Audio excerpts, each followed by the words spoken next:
বাংলাদেশকে অর্থনৈতিক ও প্রাতিষ্ঠানিক উন্নয়নে সহযোগিতা করবে যুক্তরাষ্ট্র। প্রধান উপদেষ্টার সাথে মার্কিন প্রতিনিধি দলের বৈঠক। ছাত্র জনতার আন্দোলনে নিহত ৮৭৫ জনের মধ্যে ৪২২ জনই বিএনপির নেতাকর্মী। দাবি ফখরুলের, সংস্কার করে দ্রুত নির্বাচনের পথে হাঁটবে সরকার। এবং আশুলিয়ায় আজ খুলেছে অধিকাংশ পোশাক কারখানা। যৌথ বাহিনীর কড়া নিরাপত্তায় ফিরেছে কর্মচাঞ্চল্য।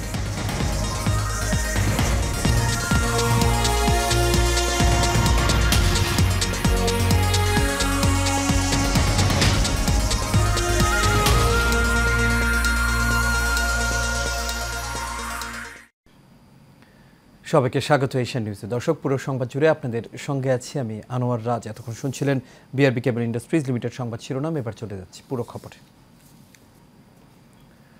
বাংলাদেশের অর্থনৈতিক ও প্রাতিষ্ঠানিক উন্নয়নে সহযোগিতা করবে যুক্তরাষ্ট্র। রোববার বাংলাদেশের অন্তর্বর্তী সরকারের প্রধান উপদেষ্টা ডক্টর মোহাম্মদ ইউনূসের সঙ্গে সাক্ষাৎ শেষে ঢাকার মার্কিন দূতাবাস তাদের ভেরিফাইড ফেসবুক পেজে শেয়ার করা এক পোস্টে এই কথা জানিয়েছে। এর আগে মার্কিন প্রতিনিধি দলের সঙ্গে পৃথকভাবে বৈঠক করেন অর্থ, বাণিজ্য এবং বিজ্ঞান ও প্রযুক্তি বিষয়ক উপদেষ্টা সালেউদ্দিন আহমেদ ও পররাষ্ট্র উপদেষ্টা তৌহিদ হোসেন। পররাষ্ট্র উপদেষ্টার সঙ্গে মার্কিন প্রতিনিধি দলের বৈঠকের পর দূতাবাসের ফেসবুক পেজে বলা হয়, আমরা আমাদের অংশীদার বাংলাদেশের সঙ্গে অর্থনৈতিক কর্মকাণ্ড সম্প্রসারণ, প্রাতিষ্ঠানিক সক্ষমতা বৃদ্ধি, মানবাধিকার সমুন্নত রাখা এবং জলবায়ু পরিবর্তনের ঝুঁকি মোকাবেলায় সহায়তা করতে প্রতিশ্রুতিবদ্ধ।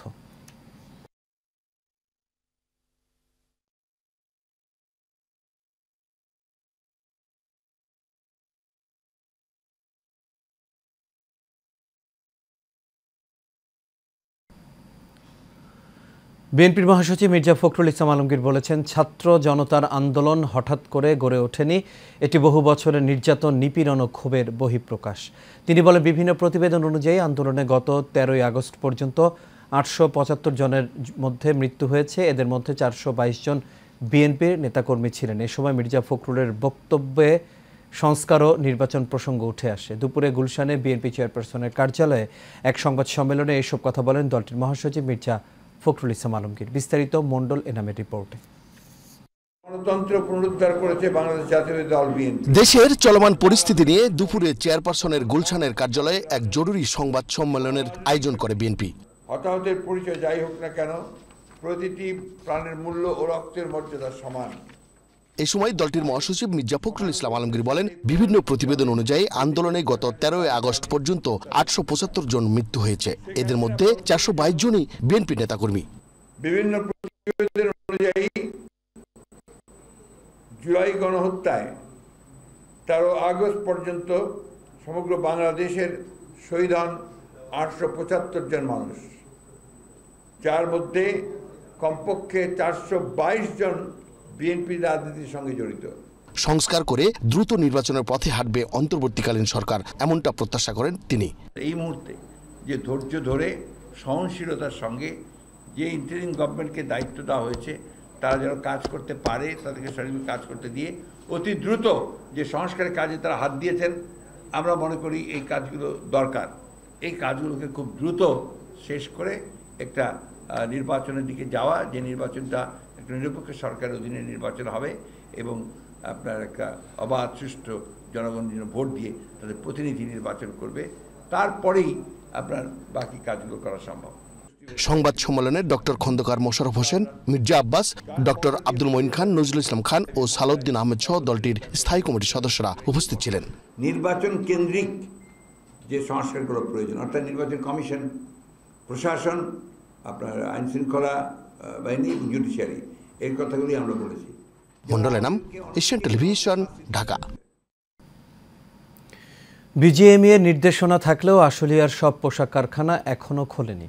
শ্রমিক অসন্তোষের জেরে বর্তমানে আশুলিয়া শিল্পাঞ্চলের অন্তত ২০টি পোশাক কারখানা বন্ধ রয়েছে। সকালে কারখানায় গিয়ে শ্রমিকরা বন্ধের নোটিশ দেখতে পান। এসব কারখানাগুলোর মধ্যে ১৮টি আগে থেকেই অনির্দিষ্টকালের জন্য বন্ধ রাখা হয়েছে। বাকি ২টি কারখানায় চলছে সাধারণ ছুটি। এদিকে খোলা কারখানাগুলোতে পুরোদমে উৎপাদন চলছে, ফিরেছে কর্মচাঞ্চল্য। এদিকে চলমান শ্রমিক অসন্তোষ নিরসনের প্রেক্ষিতে শ্রম সংক্রান্ত অভিযোগ পর্যবেক্ষণ কমিটি আশুলিয়ার কয়েকটি পোশাক কারখানা পরিদর্শন করেছেন। সকালে প্রথমে তারা নিশ্চিতপুর এলাকার অন্তত প্রবেশ করেন। 11 সদস্যের কমিটির সদস্যের কথা বলেন শ্রমিক মালিক সহ পোশাক খাতে জড়িত সংশ্লিষ্ট ব্যক্তিদের সঙ্গে। তারা দাবি দেওয়া যেরকম জানাচ্ছে কিছু পূরণ হয়েছে এবং তারা কাজ চালিয়ে যাবে।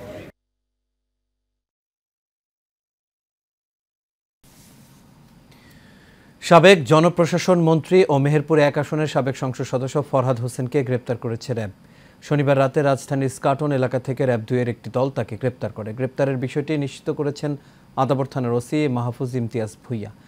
এ বিষয়ে জানতে চাইলে র্যাবের রিগাল্যান্ড মিডিয়া উইংয়ের সিনিয়র সহকারী পরিচালক আ.ন.ম ইমরান খান বলেন, সাবেক জনপ্রশাসন মন্ত্রী ফরহাদ হোসেনকে রাজধানীর স্কাটন এলাকা থেকে গ্রেপ্তার করেছে র্যাব। গত 5 আগস্ট বৈষম্য বিরোধী ছাত্র আন্দোলন চলাকালীন ছাত্র জনতার ওপর গুলিবর্ষণ ও হত্যার ঘটনায় মামলা হয় তার বিরুদ্ধে। সেই মামলায় তাকে আদাবর থানায় হস্তান্তর করা হয়েছে। পরে আদালত নিলে তার 5 দিনের রিমান্ড মঞ্জুর করা হয়।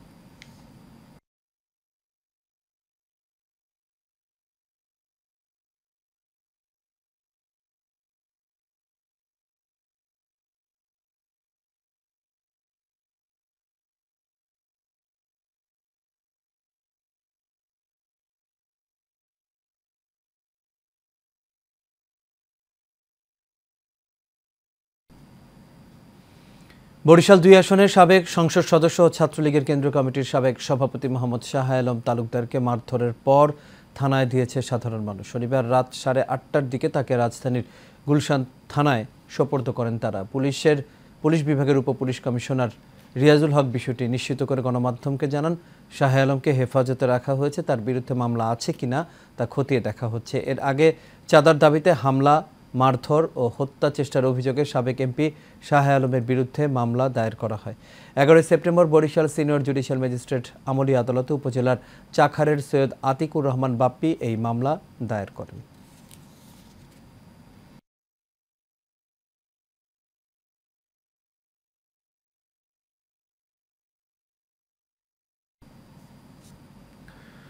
ভারী বর্ষণ ও পাহাড় থেকে নেমে আসা ঢালের পানিতে প্লাবিত হওয়া কক্সবাজারের পরিস্থিতি স্বাভাবিক হতে শুরু করেছে। ভোর থেকে ভারী বৃষ্টি থামলেও গুড়ি গুড়ি বৃষ্টি শুরু হয়েছে। বেশিরভাগ এলাকা থেকে নেমে গেছে জমে থাকা পানি। তবে চকরিয়া, রামু, ঈদগাঁ, উখিয়ার বেশ কিছু গ্রাম এখনও প্লাবিত আছে বলে জানা গেছে। কক্সবাজার আবহাওয়া অফিসের সহকারী আবহাওয়াবিদ আব্দুল হান্নান জানান, বৃষ্টিপাত আগের তুলনায় কমে এসেছে, শিগগিরই পরিস্থিতি স্বাভাবিক হবে।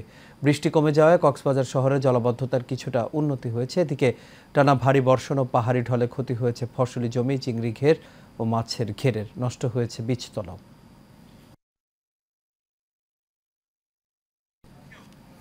দর্শক, এই বিষয়ে আরও খবর জানাতে আমাদের সঙ্গে এই মুহূর্তে যুক্ত হচ্ছেন সহকর্মী মোহাম্মদ শফিক। শফিক, আশা করি আপনি আমাকে শুনতে পাচ্ছেন। শফিক, এর আগেও আমরা আপনার সাথে কথা বলেছিলাম, আপনি জানিয়েছিলেন পানি কমতে শুরু করেছে, স্বাভাবিক হতে শুরু করেছে পরিস্থিতি। জানতে চাইবো এখন কেমন দেখছেন, বৃষ্টি আছে কিনা? প্রথমে বৃষ্টির খবর দিয়ে শুরু করি। আসলে আপনাকে এর আগের ব্লগেও বলছিলাম, সকালে কিন্তু আজকে একটু বৃষ্টি হয়েছিল, কিন্তু সারাদিন কিন্তু আর বৃষ্টি নেই, এই মুহূর্তে বৃষ্টি নেই। আর আমি এই মুহূর্তে কক্সবাজারের 12টি ওয়ার্ডের মধ্যে যেটি 1 নম্বর ওয়ার্ড, সেখানে এখন অবস্থান করতেছি। অর্থাৎ সেটা হচ্ছে কুতুবদিয়া পাড়া, সমতি পাড়া, যেখানে সবচেয়ে বেশি এখানে পানি ঘরবাড়ি প্লাবিত হয়েছিল। আপনি একটু আপনার মতো দর্শককে দেখাতে যাচ্ছে, আপনি দেখেন যে বৃষ্টি কম হওয়াতে সমস্ত পানি কিন্তু নেমে যাচ্ছে এবং কত চিহ্নগুলো কিন্তু এই মুহূর্তে কিন্তু দেখা যাচ্ছে। এবং কিন্তু যদি বৃষ্টির পানি নেমে গেলেও কিন্তু মানুষের কিন্তু এই যে দুর্ভোগ, সেটা কিন্তু অনেকটা কিন্তু কমেনি। অর্থাৎ মানুষের গ্যাস, পানি থেকে শুরু করে অন্যান্য যে খাদ্যদ্রব্য আছে এগুলো সংকটে পড়েছে। তবে এই এলাকা কুতুবদিয়ার মধ্যে আপনার প্রশাসনের তৎপরতা অনেকটা বেশি ছিল। গতকালকে রাতে এখানে প্রশাসন, স্থানীয় প্রশাসন, জেলা প্রশাসন এবং রাজনীতিবিদ সহ স্বেচ্ছাসেবক দলের অনেকে এখানে শুকনো খাবার বিতরণ করা হচ্ছে।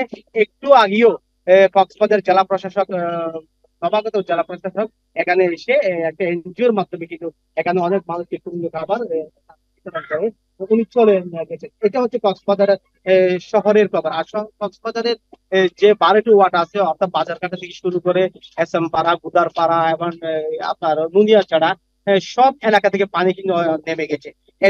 আর সবচেয়ে আর উপজেলার খবর যদি বলি, কক্সবাজারের যে টেকনাফ, চকরিয়া, সেখানে যে উপজেলাগুলো রয়েছে সেখানে প্রায় সব মিলিয়ে আর 70টি গ্রাম পানিতে প্লাবিত হয়েছিল। ওখানে অনেকটাই যে লোকালয়ে পানি নেমে গেলে উপজেলা কিন্তু গুলোতে এখনো কিন্তু পানি কিন্তু সেখানে কিন্তু রয়ে গেছে। এমনটাই আমরা বিভিন্ন স্থানীয় প্রতিনিধির মাধ্যমে খবর পেয়েছি।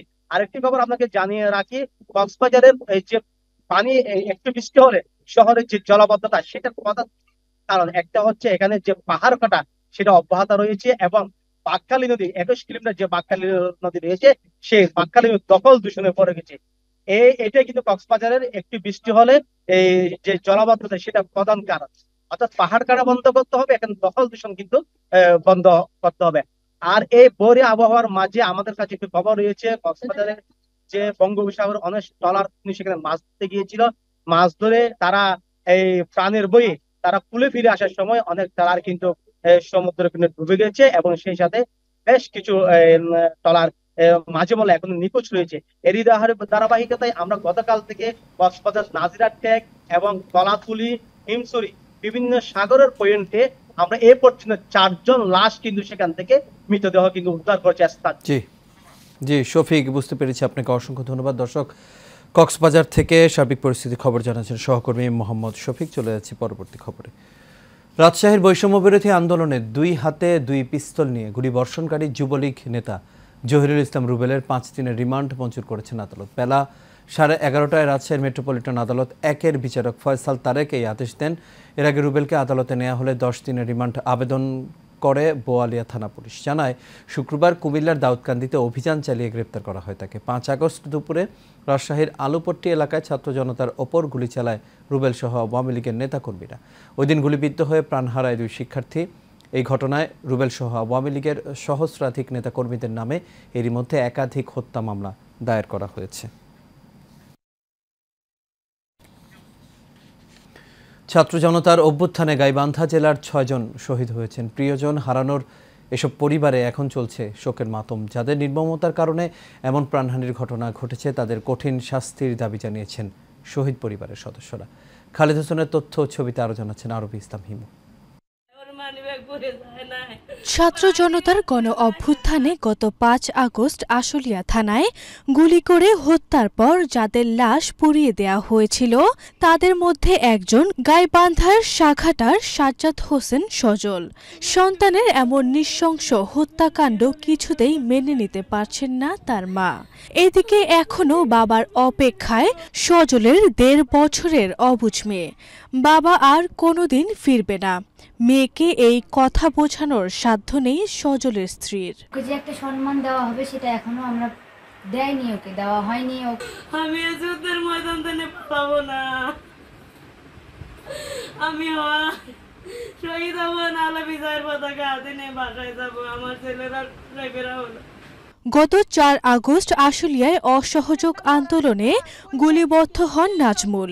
6 দিন মৃত্যুর সাথে পাঞ্জা লড়ে 10 আগস্ট শেষ নিঃশ্বাস ত্যাগ করেন তিনি। বাপ আসিল মাথার উপরে বটগাছ, ওই বটগাছটাও মরে গেছে। আজ 1 বছর হয়েছে। 1 বছর না হইতে আবার এই যে ভাইয়ের মৃত্যু, তাহলে কেমন করে মানুষ ভালো থাকে? স্বজন হারানোর শোকের মাতম চলছে সাকিনুর, আরিফুল ইসলাম ও সুজন মিয়ার পরিবারেও। আমার ছেলেই আমার সংসার চলাছে, তার বউ বাচ্চা আছে, তার দিক দেখাশোনা করে। এই পৃথিবীর কেউই নেই এখন আল্লাহ ছাড়া। বাবা শাকিনুরের বাবার যে অসুখ, খুব মারাত্মক অসুখ, তার জন্যও অপারেশন করতে চাইছিল। তারই মধ্যেই শাকিনুর গুলি খায়া মারা গেছে, পুলিশের হাতের গুলি খায়া। পুলিশের গুলিতে যে নিহত হইল ছাত্র আন্দোলনে গিয়ে, তো আসলে এইরকম লোক ছিল যা দেশপ্রেমিক। বৈষম্য বিরোধী ছাত্র আন্দোলনে গাইবান্ধা জেলায় প্রাণহানি না ঘটলেও ঢাকায় বিভিন্ন স্থানে এই জেলার 6 জন শহীদ হয়েছেন। স্বজনদের হত্যার সুবিচার চান শহীদদের পরিবাররা। আরবি ইসলাম হিমু, এশিয়ান টেলিভিশন। দর্শক, সংবাদের শুরুতে যেমনটি বলছিলাম, বিজিএমএর নির্দেশনা থাকলেও আশুলিয়ার সব পোশাক কারখানা এখনও খোলেনি। আর এই বিষয়ে কথা বলার জন্য আমাদের সঙ্গে গাজীপুরের শিল্পাঞ্চল এলাকা থেকে যুক্ত হচ্ছেন সহকর্মী দেওয়ান ইমন। ইমন, আশা করি আপনি শুনতে পাচ্ছেন। ইমন, যেমনটি বলছিলাম যে শিল্পাঞ্চলের যে পরিস্থিতি এখন আপনি কেমন দেখছেন, সেখানে পোশাক কারখানাগুলোর কি খবর এবং আইনশৃঙ্খলা বাহিনী যারা আছেন তারা কি ধরনের তৎপরতা চালাচ্ছেন?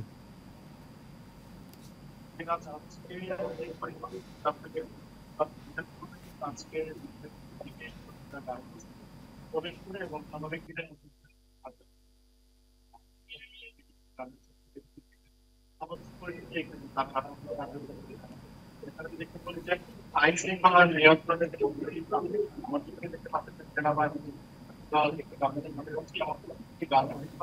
তারা অবস্থান তারা যদি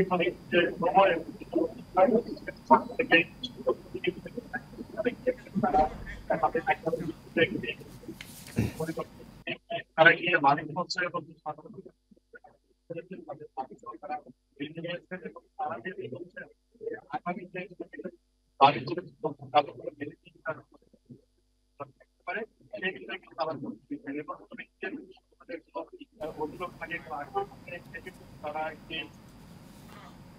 জি ইমন, আপনাকে অসংখ্য ধন্যবাদ। দর্শক, আমাদের সঙ্গে দেওয়ান ইমন যুক্ত হয়েছেন গাজীপুরের শিল্পাঞ্চল এলাকা থেকে। সেখানকার যে শিল্পাঞ্চল এবং যে কারখানাগুলো আছে সেগুলোর খবর তিনি আমাদের জানাচ্ছিলেন।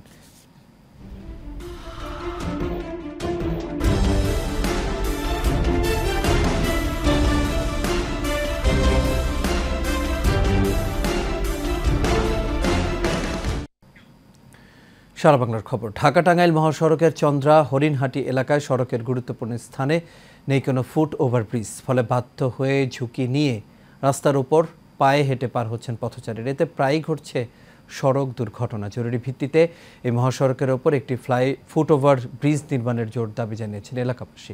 দ্রুত ফুট ওভার ব্রিজ নির্মাণের আশ্বাস দিয়েছে সংশ্লিষ্ট কর্মকর্তারা। কালিয়াকৈর থেকে দেওয়ান সামান উদ্দিনের পাঠানো রিপোর্ট জানাচ্ছেন শেখ ফাহিম। গাজীপুর জেলার কালিয়াকৈর উপজেলা শিল্প অধ্যুষিত এলাকা হওয়ায় লাখো মানুষের বসবাস। এখানকার ঢাকা টাঙ্গাইল মহাসড়কের চন্দ্রা হরিণহাটি এলাকায় 1 কিলোমিটারের মধ্যে কোনো ফুট ওভারব্রিজ না থাকায় জীবনের ঝুঁকি নিয়েই সড়ক পারাপার হচ্ছেন স্কুল, কলেজ, মাদ্রাসা ও বিশ্ববিদ্যালয়ের শিক্ষার্থী সহ নানা পেশার মানুষ। এতে প্রায়ই ঘটছে দুর্ঘটনা। শ্রমিকের যাতায়াতের জন্য হাইওয়ে রাস্তাটা অনেক বড় হয়ে গেছে, যাতায়াতের জন্য অনেক কষ্ট হয়। আর এখান থেকে আমাদের এই পাশে প্রায় আধা কিলোমিটার দূরে, এই পাশে প্রায় 1 কিলোমিটার দূরে, কিন্তু পাশাপাশি 4-5টা ফ্যাক্টরিতে হওয়াতে এতগুলো শ্রমিক এবং আমাদের একাডেমি কলেজের ছাত্রছাত্রী ভাই বোনেরা যাতায়াত করে। আমাদের দিনে 4-5 বার পারাপার করতে হয়। পারাপার করতে আমাদের অনেক সমস্যা হয়। শ্রমিকরা ডান বাম না দেখে সোজা রাস্তাতে দৌড় দেয়। এই জন্য আমাদের এখানে সবচেয়ে বড় প্রয়োজন একটা ফুট ওভার ব্রিজ। আমাদের প্রাণের দাবি, মানে জোর দাবি জানাচ্ছি সরকারের কাছে, এখানে একটা ফুট ওভার ব্রিজ দরকার। দ্রুত ফুট ওভার ব্রিজ নির্মাণের আশ্বাস দিলেন এই কর্মকর্তা। সড়ক জনপদ বিভাগের এক্সেন মহোদয়ের সাথে কথা বলেছি, উনি এটা ফিজিবিলিটি টেস্টের জন্য আসবে এবং দ্রুত সময়ের মধ্যে উনি একটা ওভার ব্রিজ যাতে এখানে অ্যাপ্রুভ করাতে পারে এবং দ্রুত কাজ শুরু করতে পারে তার কর্তৃপক্ষের সাথে কথা বলবে।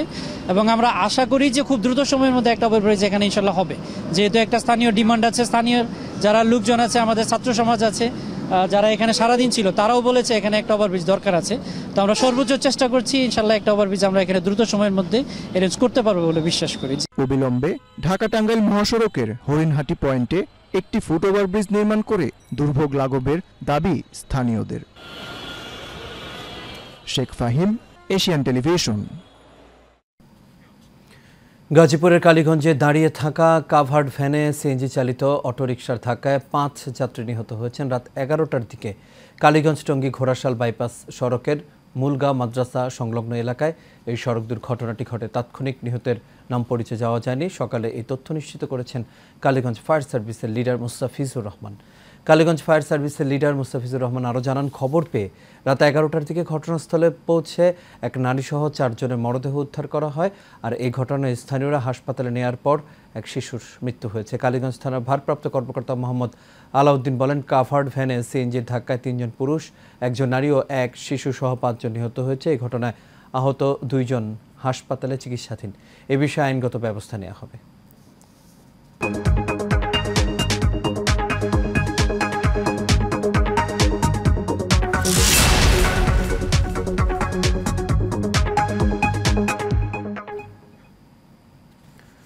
ভারত পেঁয়াজ রপ্তানির ওপর 20% শুল্ক প্রত্যাহার করে নিলেও সেটি কাস্টমসের সার্ভারে সংযুক্ত না হওয়ায় এখনও দিনাজপুরের হিলি স্থলবন্দর দিয়ে নতুন মূল্যের পেঁয়াজ আমদানি শুরু হয়নি।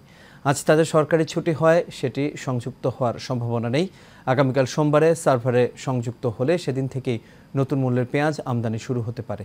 হিলি স্থলবন্দরের পেঁয়াজ আমদানিকারকরা বলেন, অভ্যন্তরীণ বাজারে পেঁয়াজের সংকট ও দাম বৃদ্ধির অজুহাতে দীর্ঘ 5 মাস বন্ধের পর গত 4 মে পেঁয়াজ রপ্তানিতে নিষেধাজ্ঞা প্রত্যাহার করে ভারত।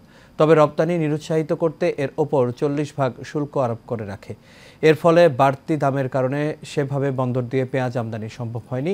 গত শুক্রবার এক নোটিফিকেশনের মাধ্যমে রপ্তানি শুল্ক 40 থেকে কমিয়ে 20% করে ভারত।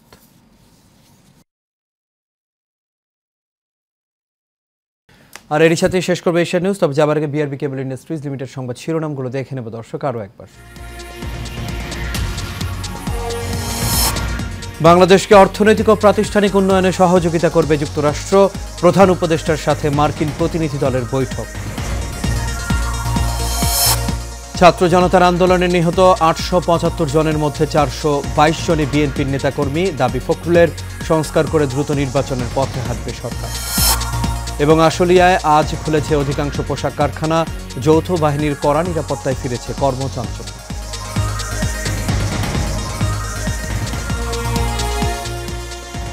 দর্শক, এই ছিল আমাদের এখনকার আয়োজনে। এরপর রয়েছে আমাদের দেশ সংবাদ, বিকেল 5টায় দেখার আমন্ত্রণ রইল। এতক্ষণ সাথে থাকার জন্য সবাইকে ধন্যবাদ।